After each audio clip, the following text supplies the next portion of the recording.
Hashar o'zbeklar uchun begona emas. Biz hasharda asosan uy ta'mirlash yoki to'y hashamlarda yig'ilamiz. Lekin bugungi hashar kitob haqida bo'ladi va kitob hashari bu O'zbekistonda birinchi marta bo'lyapti. Va hozir biz jarayonlarni siz bilan birgalikda ko'ramiz. Ortimda turgan yirik yuk mashinasini ko'rib turibsiz va bu yuk mashinasining ichida hozirda 10 minglab kitoblar tayyor turibdi va biz bu kitoblarni butun respublika bo'ylab tarqatamiz.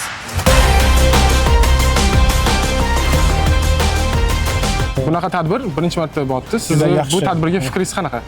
Men ma'qullayman tadbirni. Endi umuman shu 1000 kitob loyihasini o'zi katta tadbir bo'ldi. Bu Loyihani tashkil etilishini o'zi.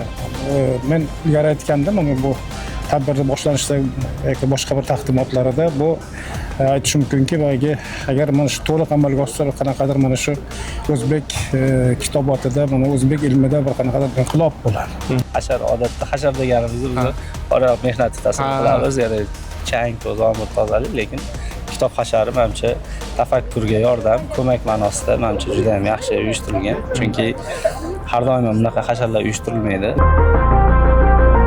Menimcha O'zbekiston yoshlari uchun katta yaxshilik, katta imkoniyat bo'ladi bu. Ayniqsa bu rus ingliz tilini bilmaydigan yoshlarimizga yoki endi o'rganayotgan yoshlarimizga juda yaxshi imkoniyat, chunki bu kitoblar o'zbek tilida. O'zbek tilida bo'lgani bilan dunyodagi top kitoblar, ya'ni o'zini sohasida, har bir sohada o'zini o'rniga ega kitoblarni biz o'zbek tilida taqdim qilamiz. Bu bolalar va qizlar uchun juda yaxshi imkoniyat deb hisoblanadi. Tashabbuslari marafoni endi e'lon qilingan bo'lsa va u Xorazmdan boshlanadigan bo'lsa, marafon doirasida juda ko'p tashabbuslar bo'lishi kutilyapti. Tashabbuslar orasida eng muhimi va eng birinchisi aynan kitob karvoni bo'ldi. Men o'ylayman, bu juda katta ham ramziy ahamiyatga ega, ham juda chuqur demak ma'noni o'zi jamlaydi.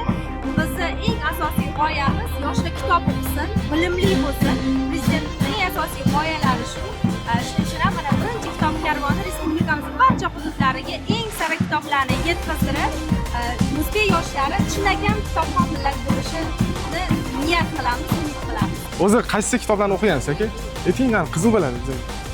Instagram ijtimoiy tarmoqlar uchun. Eshik orasi, Chingiz Aytmatov tog'lar qulamoqda.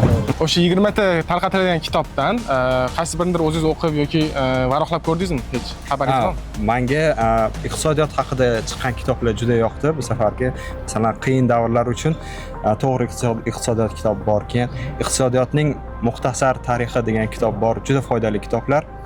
Bu yerda o'zi 1000 kitob loyihasi doirasida asosan tarjima qilingan asarlar ilmiy ommabop asarlar hisoblanadi. Ya'ni butun dunyo universitetlari, umuman intelligensiyasi o'qiyotgan eng zamonaviy kitoblarni o'zbek tiliga tarjima qilingan, nashr etilgan qismi hisoblanadi. Bu yerda ilk tadbir bu kitob karvoni.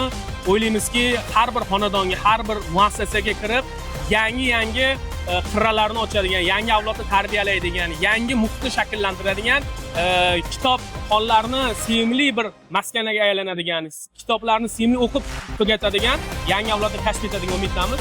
Mana 60 mingdan ziyod 20 turdagi kitoblarni bugun respublikamiz bo'ylab yuborilishi bu bizni quvontirdi. Sababi bunday kitobxonlik karvonlari meni nazarimda juda ham muhim, ahamiyati katta. Nafaqat bu millat tarbiyalashda, balki milliy o'zlikni anglashda ham ahamiyat juda ham katta. Biz yoshlar jamoasi buni juda ham qo'llab-quvvatlaymiz.